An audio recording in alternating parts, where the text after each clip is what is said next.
tash për tash ne nuk dim. Komisioni Shtetëror Zgjedhor është një prej organeve zgjedhore i cili organizon zgjedhjet. Ju e dini se në raportin e fundit të OSBE-dirit ka pasur sugjerime sidomos vetëm në çështje negative për Komisionin Shtetëror Zgjedhor, për çështjen e vendosjes të kundërshtimeve ku themi potencohet ana politike në vendimmarrje, kurse në çështje tjera organizative, teknike, kështu me radhë, janë bërë mirë nga Komisioni Shtetëror Zgjedhor, por mbi të gjitha edhe ajo të cilën mendohet në të ardhmen të bëhet ndonjë rikomponim, do të jetë në të mirë të Komisionit Shtetëror Zgjedhor, do të jetë në të mirë të procesit zgjedhor. Ka debate edhe për sistemin zgjedhor dhe ndarjen e zonave elektorale. Gjithashtu ka zëra se më mirë do të ishte që Maqedonia të ishte një njësi zgjedhore. Po se përket njësive zgjedhore, ju e dini se prej vitit 2002 kemi një sistem zgjedhor proporcional të ndarë në 6 zona apo 6 njësi zgjedhore dhe 3 njësi zgjedhore të diasporës. Këto 6 njësi zgjedhore të vendit janë të ndara ashtu që të prodhojnë të themi nga 20 deputet, ku numri votuesve është domethënë laraman në atë -5+5% të numrit të zgjedhësve, ku kemi edhe këtu një disbalans të votuesve, sidomos në njësi numër 6, ku njësia numër 6 gjithmonë ka një numër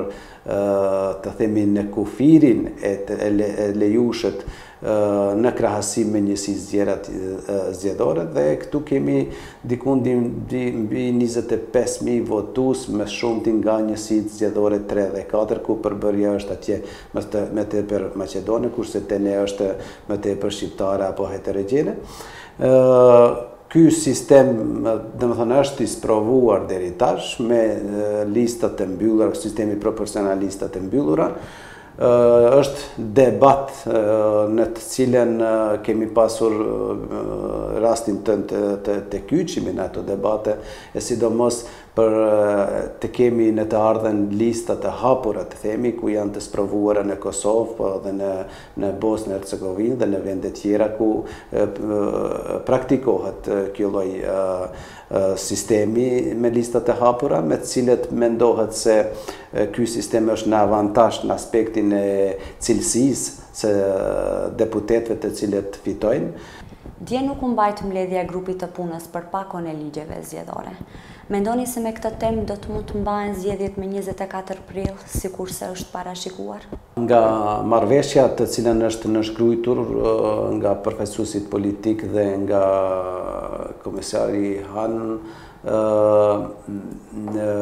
rrjedhin edhe apo pasojnë edhe afatet kohore, me cilin ju e dini se janë dysa afate kohore në mënyrë decide të shkruar. Unë mendoj se grupet punuese janë duke punuar, do të punojnë dhe ajo që është prolonguar është përkohësisht. Mendoj se do duhet këto ditat që të takohen, që të debatojnë në lidhje me reformat në